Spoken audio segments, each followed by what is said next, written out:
Hey guys, my name is Marta, welcome to my channel, and today I'm going to be talking about L'étranger by Albert Camus, translated to English as The Stranger or as The Outsider. I am not completely sure on which is the correct translation for this title, but anyway, this is a book in which we follow this main character who at the beginning of the novel loses his mother, and days after he kills this Arab at a beach, a murder for which he goes to jail and then has to face a trial to determine whether he's guilty of it or not. The main idea of this novel, and the one that it is most popular for, is because it is the first novel in Albert Camus' absurd cycle. So this novel has as its main theme the absurdity of one's life and the absurdity of human existence. This book is narrated in first person, which really makes the novel a very intimate read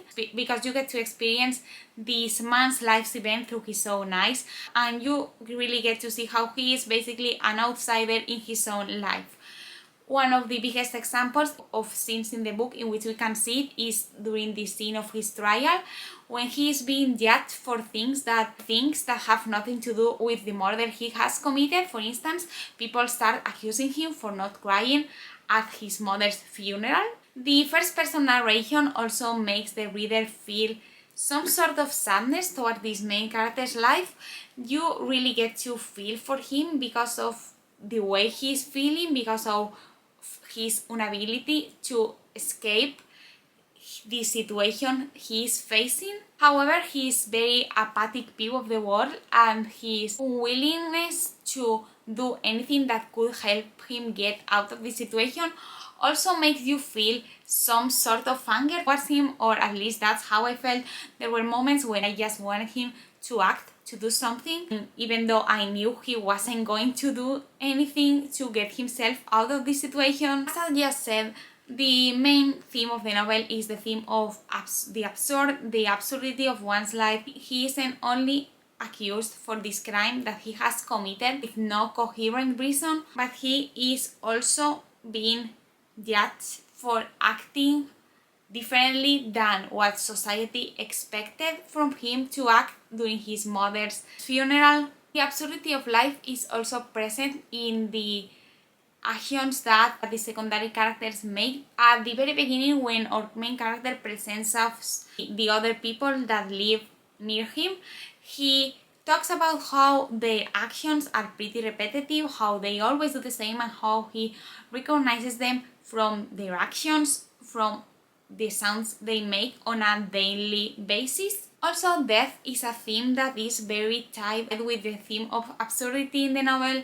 Our main character doesn't really seem to care about death, not only because of the way he acts after her mother dies, but also because of the way he reacts when he is told that he will probably be sentenced to death because of this crime he has committed.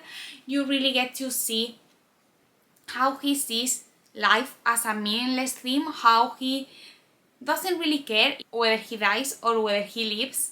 The theme of death could also be tied with the theme of loss. At the very beginning, our main character is surrounded by all these people that he knows and that, in a way, we could say care for him and are his friends.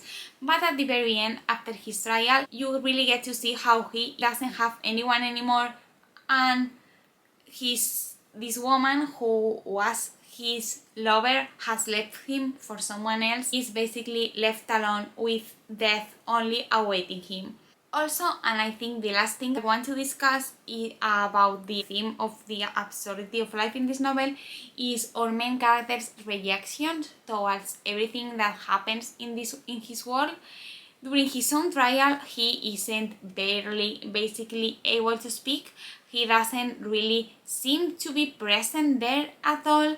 He isn't really asked questions. His lawyer is the one who answers most of the questions for him during those scenes. He also seems to reject anything that could give people some sort of hope. At the very end, he gets a visit of this priest while he is in prison, and he wants him to confess himself, to redeem himself before dying, Our main character says no, he doesn't want to.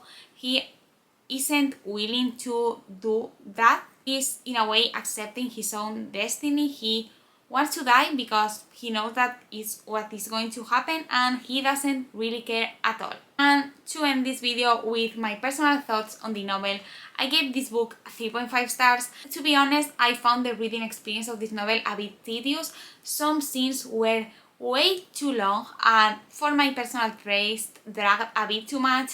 I know that that was the feeling that Camus wanted us to feel while reading it, since by extending those scenes you really get to see the absurdity of the situations that are being told to you. However, that didn't work for me at all. I also found our main character a bit annoying at some scenes. I've already hinted at it while describing the novel, but his unwillingness to do anything was sometimes pretty annoying, and I didn't really feel for him that much. So yeah, would I recommend this book? I would, if you are interested, if you want to explore existentialism in a novel, if you want to explore the theme of the absurdity of life in a novel. I would probably recommend it if you like philosophical reads, because this was pretty philosophical, and I have to admit that I enjoyed more thinking about the novel after reading it than the actual process of reading it. So that was all for today. Comment down below if you read this book or if you read anything else by Camus. I will probably read the rest of the books in his absurd cycle because I own them, so expect a review of them later in the year probably. And yeah, comment down below if you read this, comment down below if you read anything else from this author. Don't forget to give this video a like if you enjoyed it, subscribe to my channel if you want to see more from me, and I hope you guys gone amazing, and I will see you in my next video. Bye!